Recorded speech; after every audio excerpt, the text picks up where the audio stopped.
Hey everybody, Pete Erickson here, excited for another opportunity to meet one of our esteemed speakers at Voice in AI, taking place this September 5th through 7th in Washington, D.C. If you haven't checked it out yet, please do at voiceand.ai. My next guest is a founder and a pioneer and really living at the intersection of so many important conversations related to equity and inclusion and bias, and she has forged her own path. And I really look forward to speaking with her about that and also her upcoming talk at Voice in AI. So please join me in welcoming to our stage Miss Jourdan Saunders, the founder of The Resource Key. Jourdan, hi. Hi, thank you so much for having me. Well, thanks so much for joining us. And we were really excited when you submitted your speaking application to be a part of Voice and AI this fall, and it stuck out because of the work that you're doing. But tell us more about you. Tell us about the Resource Key. Yes. So before I get started, I'm going to do a visual description. It's a great accessibility best practice. So I'm brown skin. I am wearing my hair in a high bun. I have a key necklace on. I'm wearing a black and trimmed white dress, and I'm sitting in a black and white chair. In the background are a stack of books and a nameplate with "Work Hard and Be Kind" on it. So thank you for having me. And I am Jourdan Saunders. I am the CEO of The Resource Key. We work with businesses surrounding inclusion and accessibility, specifically in digital marketing. So making sure that people with disabilities and older adults are included. And really the mission is ideally to create more accessible technology. Technology is rapidly building out, as we can see, and as we've kind of been tracking and keeping up to date on everything. And it is so important that inclusion and accessibility is integrated in all technology, especially as technology continues to accelerate. So the work that I do is really educating and meeting businesses and individuals where they are to be able to build out to ensure that they have inclusive and accessible best practices integrated into marketing. So that's what I do. Let me just tell you something. And I think in the introduction, I failed to use the word accessibility. And I think that that should have been maybe one of the first out of my mouth. But I also just learned something from you. And I want to say, like, your introduction just really gave me the chills, because I realized at that moment, I've been doing my best to put in alt tags on all the images that I post online and really describing what it is that I'm posting. But I realize what you just did is so important. And so I'm actually going to model you and say, and go back and pick this up and say, I'm Pete Erickson. I'm the founder of Modev. And I am sitting in my office. Behind me is a screen that has the homepage of the Voice in AI conference, as well as some pictures of me and my children when they were quite little, and my wife and son. And I'm wearing a light green shirt. I wear glasses, and I don't have any hair. So I have a little, but I cut it way down. And I have a smile on my face because I'm talking with Jourdan Saunders. So anyway, Jourdan, thanks for modeling that. And I think that I'm going to start to incorporate that into my practice. So you've already taught me this morning. So thank you. You're welcome. Yeah. So let's talk a little bit about how did this start for you? How did you get started on this journey? And it's, it is such an important thing. I've used the word accessible first. We always talk about mobile first or, web first or other designs, but I think accessible first is just so important. Yes. So I have a background as a speech language pathologist. I did direct therapy for over 10 years, and I really saw the need from what children and adults that I worked with different types of disabilities over the years. They would say to me, all these great skills you're teaching me in these speech therapy sessions are great, but no one talks to me in the community, or I've been looking for a job for multiple years, and it's so hard to either get an interview or get through the process because of the lack of people wanting to hire me or the lack of accessibility. And so it really, after many years of working in different settings and listening to all of the different children and adults I work with, as well as observing, it made me think, okay, how can we really think about how inclusion and accessibility is integrated, not only in one setting. For me, I was looking at inclusion and accessibility as it related to my speech therapy session. And if you're watching this, maybe you're integrating inclusion and accessibility in some capacity as it relates to your own industry. But really what I was honing in on is how can we make it where we're looking at it across multiple environments, multiple industries, and really integrating and interconnecting everything. And so that's why I founded the Resource Key. And you may be thinking, why marketing? Well, at some point, marketing is a department that every single department has to touch at some point in time. And marketing also has a huge impact on how we perceive things. So if you could think of maybe account that you like to follow or where you get your latest news or information from, a lot of those different components, how you find out about businesses, what ads may be targeting you, all of that really ties into marketing. And so with everything building out, marketing is a great way to not only educate in different ways and contexts, but also to be able to have inclusion and accessibility embedded so that it carries over to every department in all different environments. I think you're spot on. I think one of the things I'm seeing that I think is hopeful is that we are seeing more inclusivity included in marketing campaigns and marketing ads. So whether it's somebody with a different ability, maybe they're in a wheelchair or otherwise, and I am starting to see that. Is that true? Are we starting to see more inclusivity in marketing campaigns? Yes, I would say yes. We are definitely starting to see it. There's definitely progress for sure. So I would agree with you on that. I had an experience when my kids were small, and it stuck with me. And I included this in a talk I gave, I think it was to the Visa Innovation Office in San Francisco. And I just talked about my journey as a community builder. And one of the things I didn't anticipate when I started to build community of, just developers was really accessibility, diversity and inclusion. And it was, this was 2009, 2010. And so it's part of the journey that I didn't anticipate, but it's actually one of the parts of the journey I think that I maybe get the most joy out of when we do it well. We still have things to learn and ways to go, even as, as conscious as we are and we want to do better, we can always even do better. But one little story that stuck with me from when my kids were small, there's a park that was designed here in McLean, Virginia called Clemmy Gentry Park. And it's a beautiful park. It was donated on a plot of land, 6 acres. And in McLean, Virginia, 6 acres is a very valuable piece of land. But this woman that gave the land, her strict instructions were the park must be accessible to all body types of all children. And when it was finished, it's absolutely beautiful park. And we brought our kids there when they were quite small, maybe 3 and 4 and 5. And they loved it. And the reason they loved it is because it was accessible to them too. And I think that, we heard only laughter and joy coming from that park. Kids weren't getting hurt.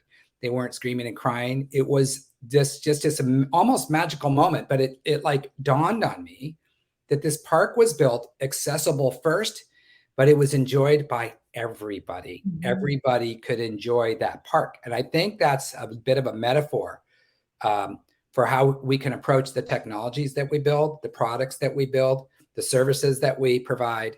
If they're accessible first, they're more enjoyable by everybody that can access them. And I just wanted to share that story with you. Yes, I love that story because it really shows you, a lot of times we think accessibility as something separate and something that, we have to, add this alternative text or we have to add these captions. But right now, it's like if someone's looking at captions or if someone's using alternative text, it's not only with one person in mind or one group of people with certain type of disability. It really can be beneficial to everyone. Captions is one that always sticks out in my head a lot because of the fact that a lot of times maybe we're muting the TV, and although maybe you're not deaf or hard of hearing, but you may be utilizing the captions. And so, like you said, it really does all benefit the everyone. time. My wife and I use captions now pretty much all the time for things we're watching, because you can actually follow the dialogue more effectively and catch things. Sometimes you can't. So it's, yes, I think captions is a great example. And well, let's talk a little about your talk at Voice and AI. Tell us a little bit about what you're going to be speaking about. And I think you're on September 6th, but I'll have to go back to the schedule and look. Oh, yeah, that's fine. Anyway, go ahead. Tell us about the talk. I'll grab the time. Oh, yeah. So my talk is on inclusion and accessibility and the tools and technologies that can empower you with AI. And so that's really one of the things that I'm going to be talking about is how do you integrate AI and developing inclusive and accessible strategies to ensure that you can include everyone. And so a lot of times when I think of accessibility and a lot of the feedback sometimes from different individuals that may be a little bit confused about where to start, it's really that it's a lot. Like, it's a lot of different components, a lot of different aspects when you're looking at it. So the goal of this talk is really to be able to provide some tools, some technologies, some processes that I use as well. In addition to how can you partner with different individuals, different companies that have different disabilities, maybe are aging adults. How do you align with different, because a lot of times we think, oh, we have to do this all internally, but partnerships are huge because of the fact that partnering can align to be able to work together as well as build out and learn from each other, because it's not a one-time thing, it's ongoing. And so partnerships really allow for that. So I'll really just be providing a lot of great strategies, tools and technology, different actionable items and practical items that you can implement when you leave the session. And I think that's huge because I don't believe in overwhelming you with a lot of information. You're already going to be getting a lot of great information from a lot of other speakers, but I do believe in action and implementation. And that requires starting small and then building out from there. I think that's so important. I did just look up your talk. It's on Thursday, September 7th at 11:55 a.m. And again, the web address is voiceand.ai, so definitely check it out.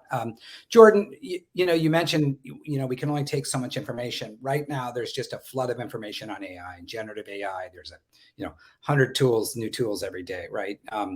And so it's almost just too much. And I think that's one of our, one of the reasons why I think it's important to get together in person is we can just, look at each other in the face and we can talk about what's working and maybe some new tools that we've discovered, but we can do it in a pace I think that the human brain can absorb.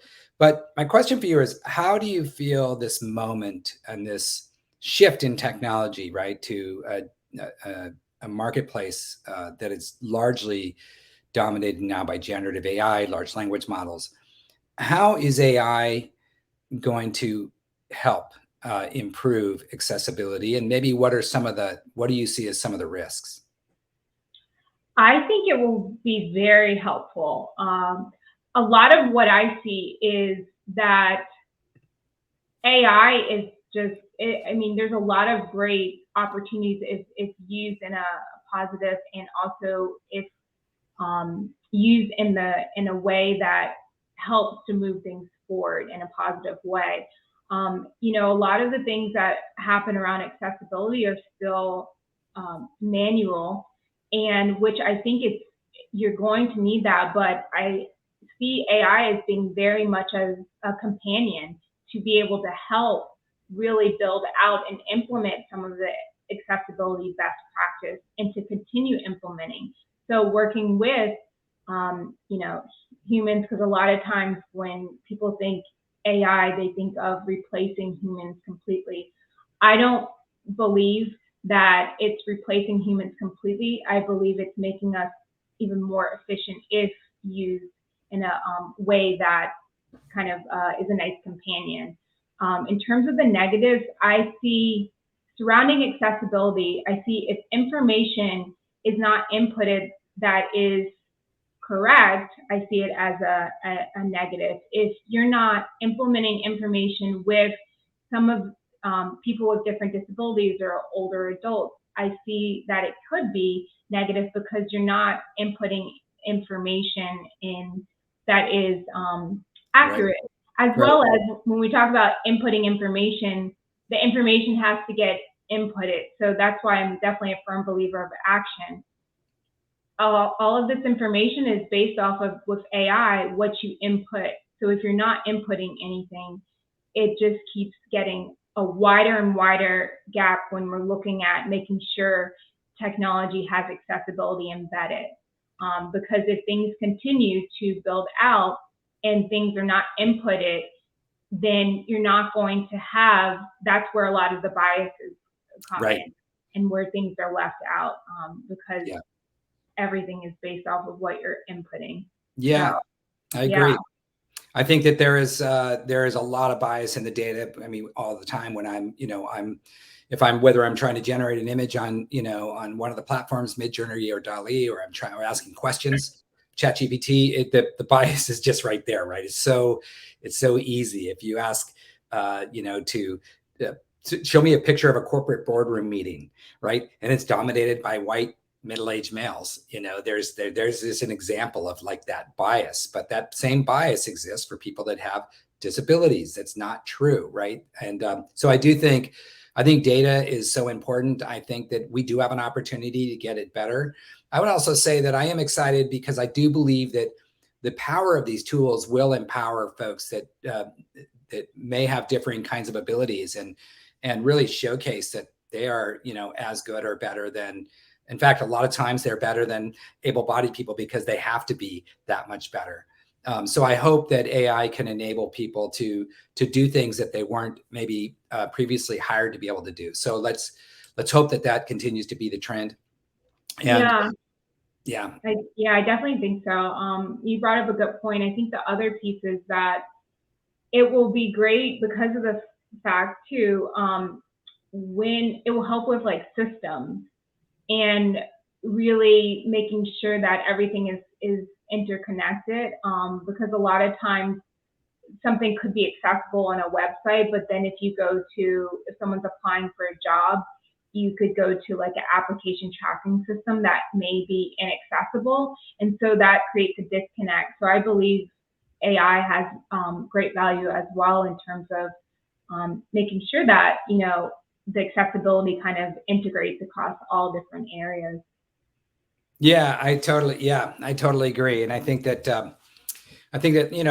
let's hope that those in the tech industry are understanding that accessible first is really the way to go. It's the only way to go if you're building any kind of product, because it's got to be accessible. Look, 30% of the population of the United States has some kind of accessibility challenge. And that's a massive part of the market, and also a lot of brain power.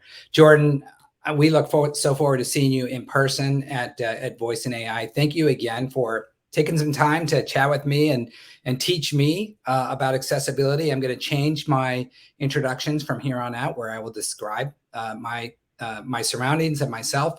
I think it's just a really great thing. So thank you so much for sharing that little tidbit, and look forward to seeing you in September. Thank you for having me. Looking forward to it. Thanks, Jourdan.